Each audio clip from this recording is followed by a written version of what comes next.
Hi, Andy here with day 3 of your guitar fundamentals. Learn lots of new songs, or one new song brilliantly, in the quickest, best possible way you can. Video. So far we've obviously in day 1 we were looking at control, we were looking at chord sequences, we were looking at pick control, we were looking at some basic strumming patterns and getting that nailed and making it accurate so you're in charge of what you're doing.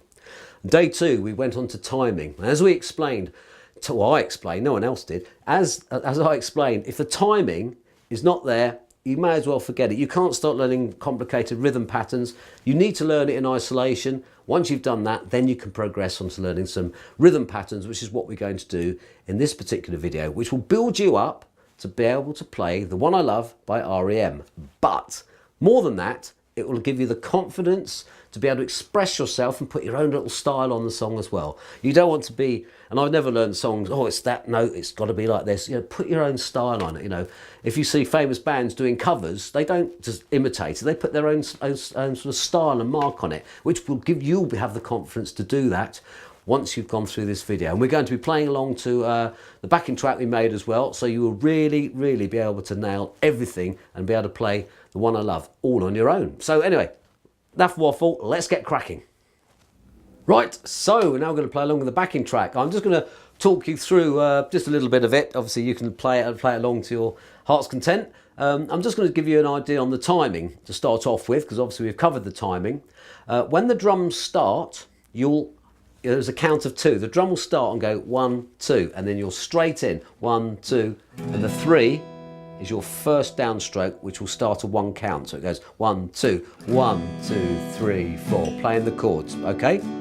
So I'll talk you through those little bits and I'll play a few downstrokes. Then I'm going to give you a couple of other patterns that you can actually play along with it. So get the button going and here we go. 2, there's your 2 count.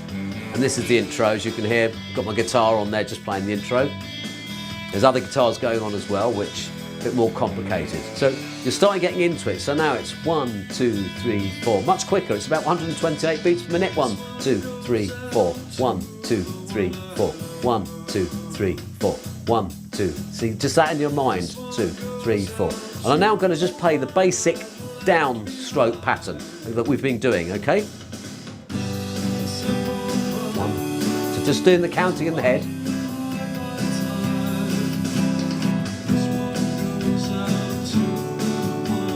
Okay, and you can just play along like that, etc, etc, etc. So we've got that. So that's the first thing you're doing. What you're doing, you're taking that timing that we've had before, without metronome, but with a proper drum track or drum machine track on it, and you're hitting that 1, 2, 3, 4, and you're playing just those downstrokes. Now we also did down and up strokes. So once you've learnt to do the downstrokes, just do the down. 1, 2, 3, 4, 1, 2, down and up strokes like that, okay? And play along with that. Now it sounds a bit, to me, it sounds a bit bland. There's a bit of sort of nothing to that. Now, although I'm going to show you some other bits you can put in a bit later on, we want to get a pattern, a nice drumming pattern going. So there's 2 other ones that you can use. One where you're starting off with 2 downstrokes, which goes like this. And that translated to the chords is this. 1, 2, 1, 2, and then up and down strokes. Okay, so you keep practicing that. So it's 1, 2, 3, 4, 1, 2, 3, 4, 1, 2, 3, 4. Or you can do 3 downstrokes, which I think is what I tend to do. 1, 2, 3, 4, 1, 2, 3, 4. 1, 2, 3, 4, 1, 2, 3, 4.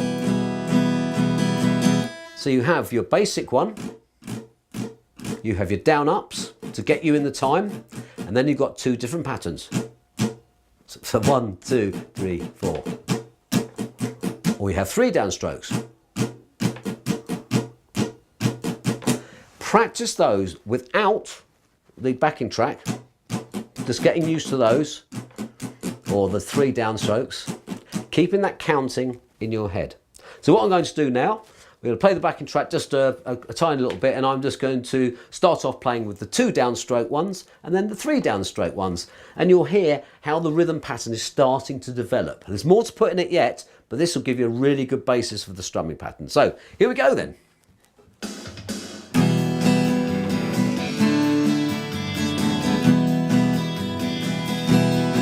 3 downs.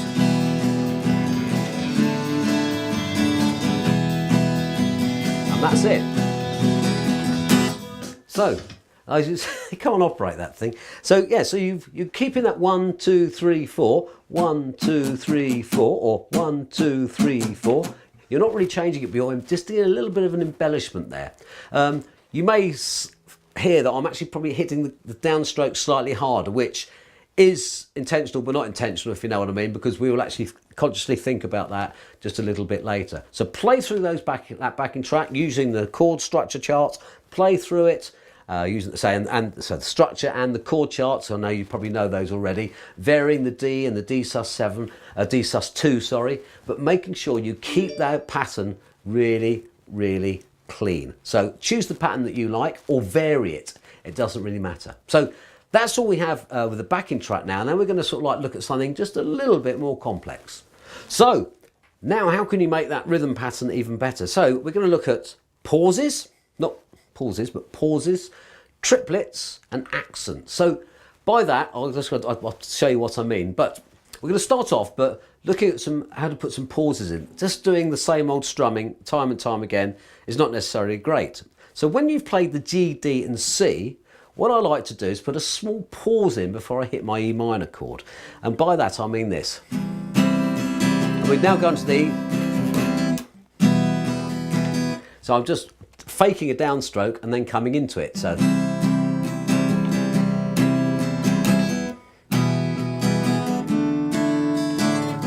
like that. Now you don't do it every time. You just may want to put it in for effect, because I know a drummer may put a cymbal crash in or something, or he may miss the beat, and suddenly you've got a real tight unit. So you can use it there. You can use it elsewhere if you want. It doesn't really matter. So you know, going to the D, it doesn't work as well, but you may want to put occasional one in there. It doesn't sound so good. The best place is the E. When you're building up that C chord and you're expecting a crash, a little pause, it gives a little bit of an effect, even if you only do it once. Make sure you deliberately put it in and keep in time. So you're still doing your 1, you're still doing your counting. 1, 2, 3, 4, 1, 2, 3, 4, 1, 2, 3, 4. But you're just not playing anything. So that's one thing there. Another thing I like to put in is what's called a triplet, which is a down, up, downstroke. 3 quick strokes, like that. And I like putting that in where the G comes in. Not every time, and you can also put it in on the E minor as well. So you might want to go.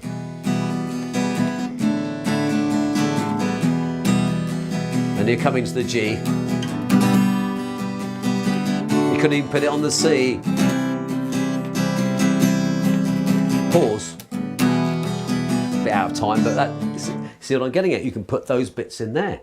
But you might notice, as well as putting the, which is louder, you're also going to put accents on. And I like putting that first downstroke when we're playing, say you're doing the 2 downstrokes. Remember what we said in the first day?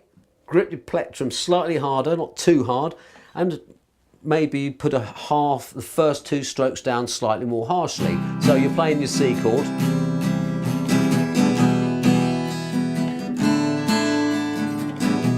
Not every time. You may choose to do it on the G without doing a triplet, or with a triplet. So you're accenting it. So you'll feel where it comes, and all of a sudden you're putting your own marker on it. But what's more important, you're not just learning the song, bonk, structure, well, I can't put it there. You're using your own thoughts and ideas. And I guarantee you'll play it different every time, or differently every time. That wasn't very good English. But you'll also be playing it in time. And you'll also be playing it accurately. And you'll be playing it with control. So you are now able, after everything, hopefully I've taught you, you're now able to sort of put those sort of things in.